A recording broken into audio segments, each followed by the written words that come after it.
Ladies and gentlemen, Six Fig Stock Trader here from YouTube. And in today's video, folks, we're going to be talking a little bit about Web3 and platforms on Nervos Network. So if you're into Web3 or curious as to what exactly Web3 is and what's yet to come, this is the video for you. So let's get into this.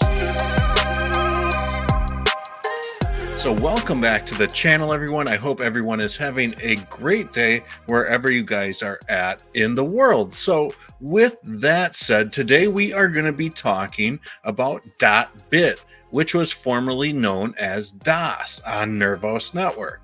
But before we get into all this, I really want to just go ahead and describe what Web3 possibly is and why I think Web3 actually started years and years and years ago, much earlier than people actually think it did.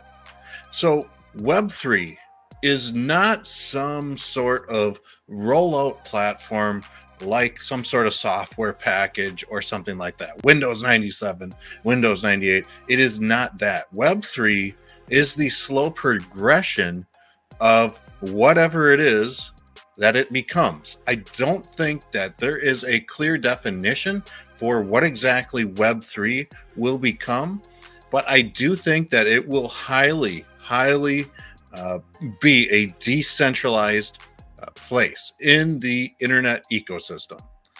So when we look at the history of the internet and the web, I can remember back when everything first came online. Internet comes online for like 6 months. It was really at the time a very read-only environment, meaning we could only search web pages, things of that nature. And a lot of times you had to have the direct link for that website to visit it and consume the information that they put up. There wasn't really interacting. That happened on Web 1. And I can remember Web 1, and I'll never forget this because it was like, I don't know, 240p. And this was insane. But I remember when the web first came out and people figured out how to actually put live streams on the web. I remember watching a guy drink a can of Coke and pet his like anaconda, his like python or whatever it was in California.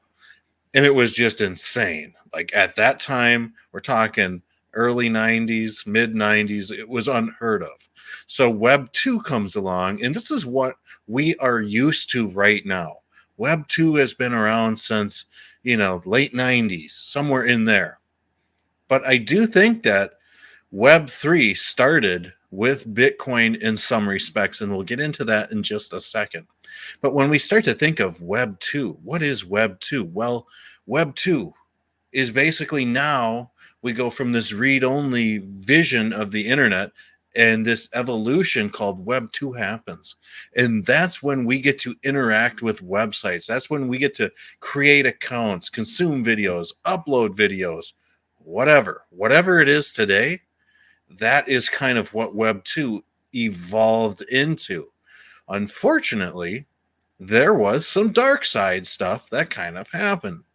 Companies realized that data is just as precious as gold.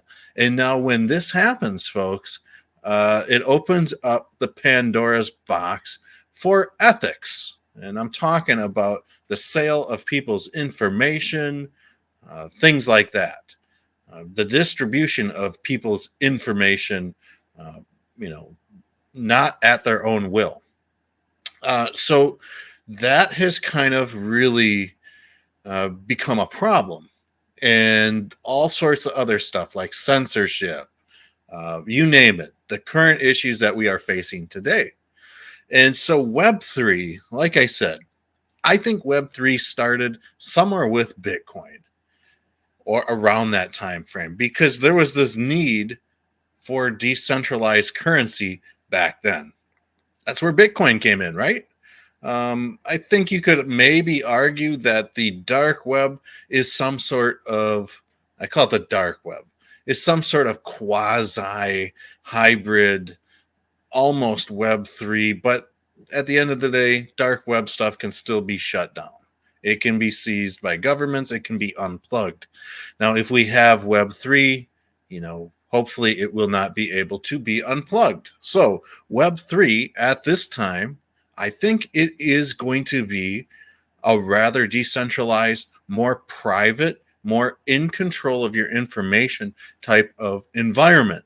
And so this is where I'd like to talk about Nervos Network and why it's so important to really look at a cryptocurrency or a project like Nervos Network with so much lateral movement and capability. By building a DApp on Nervos, all of a sudden this opens up all sorts of opportunities to port over through bridges to other ecosystems like Ethereum, Cardano, Bitcoin.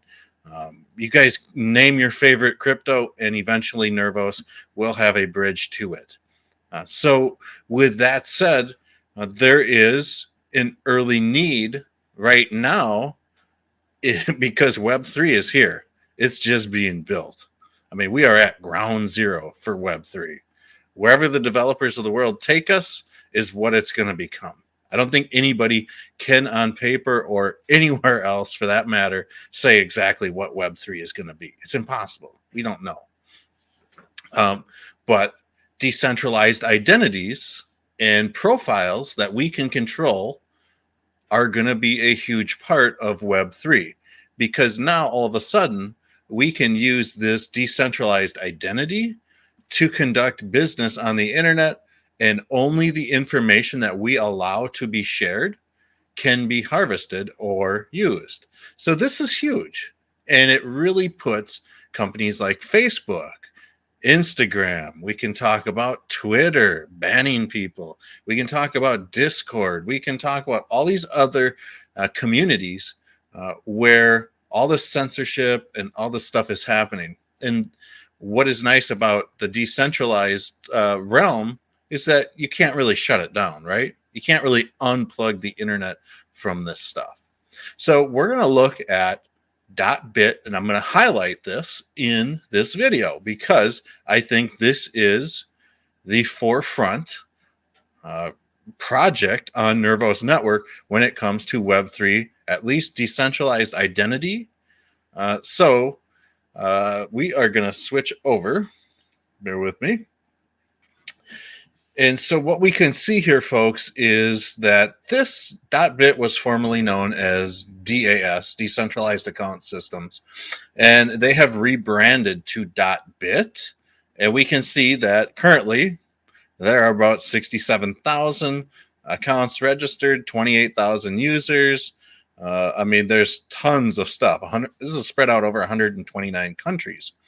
Now, the thing about .bit is you can basically use one of their registrars, and this will basically allow you to register your personal identity.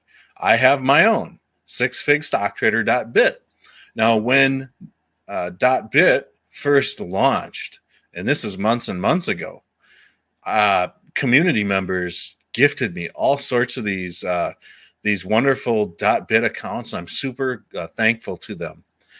But you can see somebody was kind enough to reserve my .bit address. But what this does is it allows you to see all the addresses and stuff like that. One of my CKB wallets, my YouTube channel, my Twitter. So we can go there and share stuff to Twitter. So this is a wonderful thing. And only the stuff I want to show or share is here. And so when I go ahead and visit all these other websites, and we'll get into this in just a second, I will be able to use sixfigstocktrader.bit as a way to receive payments, send payments, all sorts of other stuff. But we'll get into all that in just a second. But you can kind of see how I have all of these domain names that are registered to me. And they're not domain names, but they are more identities that are registered to me. So I own recipes.bit. I own all this other stuff. electric cars, electric bikes, rental cars, NFT district, shop NFTs.bit. So these are all different types of identities that that I do own, and they can be bought and sold just like NFTs. And we'll get into that in just a second. So right now, this is really the beginning stages of what Web3 is. And I'm sure there's going to be other platforms, but on Nervos Network, .bit is the go-to platform right now. So let's just take a quick peek at the ecosystem because I want to shed a little bit of light on what exactly is going on behind the scenes. Stuff that you might not even realize is out there. So we've got all these wonderful registrars. We got DName, GoGoDAS, MyBit, which says it's a registrar in Japan. Here's Coke, registrar in Indonesia, excuse me. And there's all sorts of marketplaces. So this is where we can buy and sell identities, these names for identities, things like that. One other thing that I wanted to really just kind of touch on is that we already have decentralized banks in Web3. WePiggy. It's a decentralized crypto lending protocol. Jike, internet-based community for young people. So this is kind of interesting stuff. I'm token, you'll be able to buy and sell tokens, things like that. NFT scan. So there's all sorts of these other, kind of behind the scenes applications that I do think will gain in popularity as the demand and realization of Web3 follows. But for now, people are so accustomed to Web2 that this is going to take some time. And this is really going to develop nicely over time, I do think. But here we've got all sorts of games, social networks already established in what I would like to call Web3 because it is decentralized. You can't shut this stuff down. So this is kind of some of the very beginnings of the .bit ecosystem. And going back to the start of Web3, I think people don't realize that it really started with Bitcoin. It did. So that need for that decentralized currency was there, but they've got all sorts of cool stuff like these social media platforms and stuff already in the works. So with that said, they've already got Metaverse on Nervos Network. So this is interesting.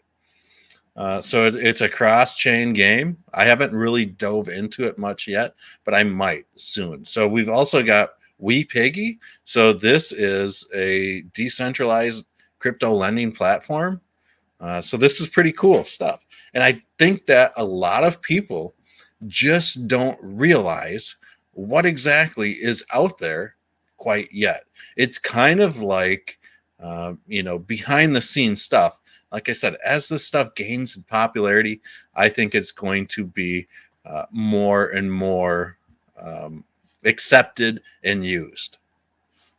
So we'll just kind of look at, what does it take to create some sort of .bit account?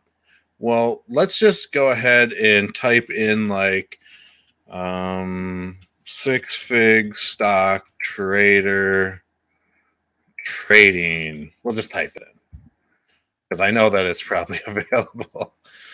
And what we can see that it is available. It is available. And so let's just say you register this account. What's going to be cool about it is that let's just say down the line, you're hanging out with friends, you guys split a pizza, whatever. You've got I'm Token or one of these crypto wallets. You're just going to be basically be able to say, hey, send the payment or, send the payment to me, at 6figstocktrading.bit. You're not going to have to memorize all these long, goofy addresses. It's going to be contained within this canister on .bit. So let's just go ahead and just walk through this quick. So the way it works is, the annual fee is $5 on .bit. The on-chain storage fees. So when this account is recycled or overdue, you get all of these fees back. With that said, for the most part, you're looking at about $5 a year. Now, $5 a year to keep all of your information contained, private, to interact in this decentralized Web3, it seems like it's highly worth it to me. So we could follow through with this registration. We're not going to, but then, let's just say we'll just look up mine, 6fig stock. Let's just look up 6fig because somebody did. Oh, it looks like this one is available. Okay, so 6figs, somebody gifted me this, and I'm not planning on getting rid of it. All right, maybe. If not, which one? 6fig. Okay, 6fig is the one that they gifted me. So I'm not planning on getting rid of that or anything like that. Let's just go ahead here and just look that up. This is going to be a place eventually where we're able to go ahead and sell NFTs as well. People are going to be able to see your NFTs.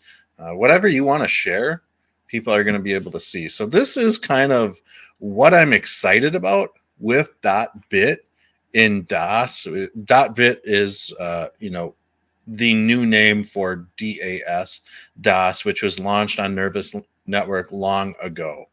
So I do think that, there might be some benefits here to reserve a decentralized identity at this point in time. And I do know that they are having on tomorrow, on March 28th, they will be releasing more and more .bit accounts. So we will be able to buy different domains and things like that. So, or I should say, it's not a domain, but we will be able to buy these .bit accounts, 3-4 letter accounts. So this is going to be quite interesting, to say the least. And you guys should really give these guys a follow on Twitter as well, because they do have some good stuff that they pump out there, to say the least. So really, we'll do some more videos once I can really do a deep dive into some of these great little platforms they've got built within the .bit ecosystems. It's pretty cool. It's pretty cool to see all this stuff kind of developing. So with that said, folks, I hope you guys kind of enjoyed this little tutorial on Web3 and .bit on Nervous Network. Like I said, give these guys a follow on Twitter if you haven't already. But with that said, I hope you guys enjoyed this video. I'm trying to do something a little bit different than just straight up TA all the time. So we will be going into the .bit ecosystem and checking out these platforms as well in the near future. So I hope you guys all have a wonderful day wherever you're at in the world.